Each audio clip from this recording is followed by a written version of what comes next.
One of the many mega projects the municipality is embarking on in its new financial year after much confidence boost with its 2013-2014 clean audit.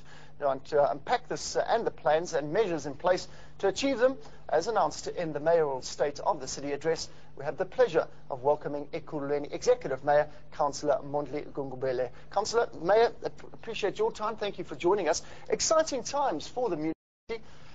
You must be excited. I mean, it's some big projects. Good morning to yourself and your audience.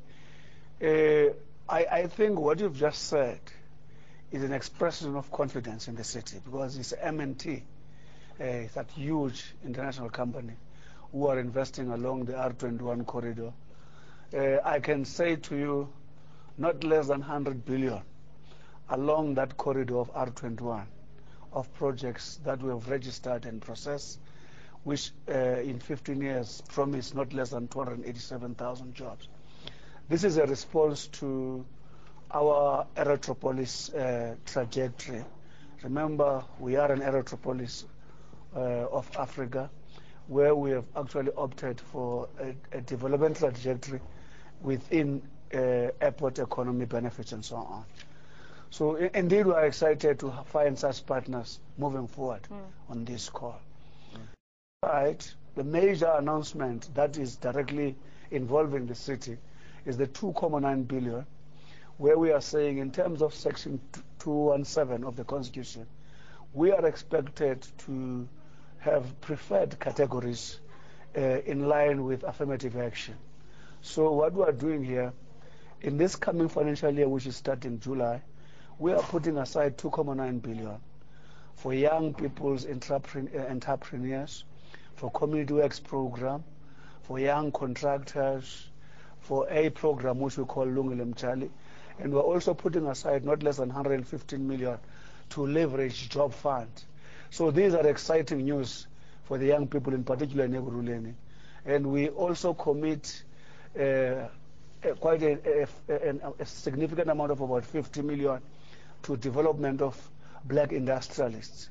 So 14, 15, and the past 4 years, we had a lot of successes to report about, and at the same time committing to greater things going forward. Now, Mayor, firstly, congratulations on a clean audit for 2013-2014. So but talk to us about how you achieved that. What were some of the changes that you had made, and how do we ensure that it stays that way going forward? What is critical about clean audit is teamwork. Remember, we are a pilot of separation of powers, trying to imitate what province and national governments are doing. Teamwork between the executive, that is led by the mayor, and the council, led by the speaker and the chief whips, and the portfolio committee chairperson, and understanding between yourselves and the staff. One of the key things is consistency of leadership. That when you the path you are taking, the predictability of your leadership makes it easy for managers to actually implement issues that take you towards the clean audit. One of the key things is the performance information. Language that is used must be very, very consistent, and that language must be articulated across the board. I'm saying that teamwork, clarity, and consistency of language are very, very key. But you've had an interesting couple of months recently. You've obviously wielded the axe on a number of people in the municipality. Do you stand by your decision to obviously, just days after your address, you reshuffled your cabinet? Are you happy with that reshuffle? That reshuffle is not necessarily an indication of poor performance, because we would not have reported the great things that we have achieved if that was an indication of a poor performance. All what we're saying, as a party, we are going towards elections 2016. You yourself to actually plug particular gaps, and it's not an easily understandable issue to an outsider. But all what we're saying, we're reorganizing, we're reconfiguring. Yes. Now, corruption is something that's still rife here in South Africa. It is something that we are working on. But how important is transparency and accountability, and how do you make sure that that takes place? Actually, when an AG gives you a clean audit, amongst other things, the AG is saying you are seeable. We can plan in line. You can be a reference of our planning. The prospective investors can take decision on the basis of your organization. Whether there's corruption or not, they know you've got mechanism to actually trace it and actually expose it. And for instance, amongst other things, our liquidity is one of the best in the country, for not a leading municipality. We dare say more than 85 days. If we were not to be paid our monies, we would still, as the Metro of Ekurhuleni, still continue to do our work. That is one of the things that has impressed those who give funds, the financial markets and so on. So we are actually priding ourselves of that status. Now, you know better than anyone else, with huge budgets comes huge responsibility. Oh, yes. The police are currently investigating some of your municipal workers after forensic audits, numerous irregularities and delivery of tenders. Explain to us the process by which tenders, you will ensure tenders are done properly and without corruption. We are saying as from the 1st of July, our tenders are going to be open to the public. You will know what processes do we follow. How do we process submissions? How do we select those who meet our criteria, and how do we select the best, and so on, so that you can make your own comments. And we are proud to follow that route in line with our province of Gauteng.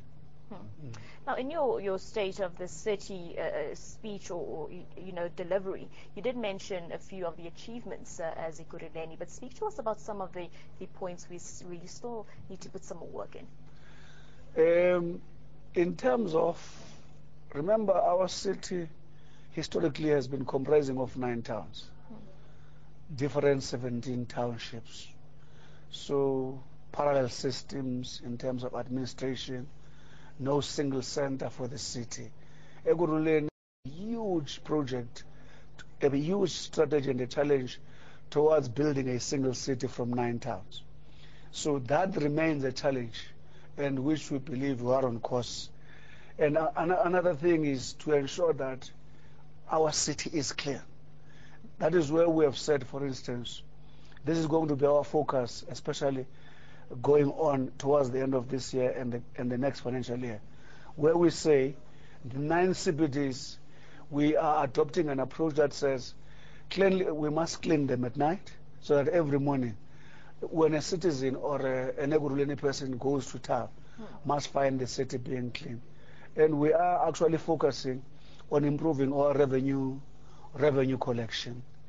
And we are actually focusing on a challenge of improving our capex expenditure. And we are also ensuring that we improve the capacity. The Metro has adopted our proposal. We made a recommendation to improve the institutional capacity. That has been done. There's a number of those areas where we accept challenges, but we also continue to pride ourselves that the Gauteng City Region Observatory between 2012 and 13 has actually independently said there's an increase by 6% of service level satisfaction by our clients, and we've been able to improve formal housing by access to formal by 7%, and access to electricity by 7%, access to flushing toilets by about 3.5%, and we built in the past 10 years since 2000 about 120,000 service stands, 98,000 formal houses, and going forward we are committing not less than 16,000. The Premier at the provincial level has committed over this coming 5 years not less than 100,000 units in Ekurhuleni, and over and above as a city we are committing not less than 59,000 units, and so on.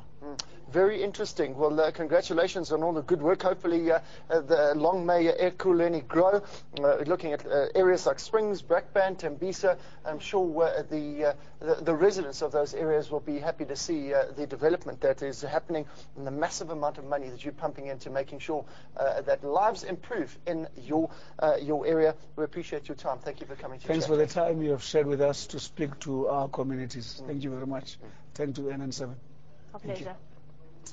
Well, let's move on with our bulletin now. In keeping with positive news this morning, South African comedian Trevor Noah will replace Jon Stewart on the American satirical show The Daily Show on Comedy Central later this year. Now, Stewart announced his retirement from Comedy Central's signature show. His current contract is set to expire in September, and Noah has now emerged as the front runner to replace Stewart. Although he only made his first appearance on The Daily Show as a senior international correspondent on the 4th of December 2014, before that, Noah appeared on The Late Show with David Letterman in 2013. In 2012, he became the first South African comedian and first African comedian to appear and do stand-up on The Tonight Show with Jay Leno. His Showtime channel stand-up special, Trevor Noah, African American, was broadcast in 2013.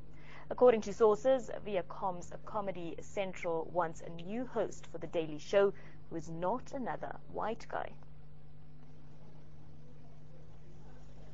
I love the way he takes the mickey out of the Americans. He really does. I mean, He does. I saw him on a couple of the Daily Shows. He's been on the show before with Jon Stewart as a guest, and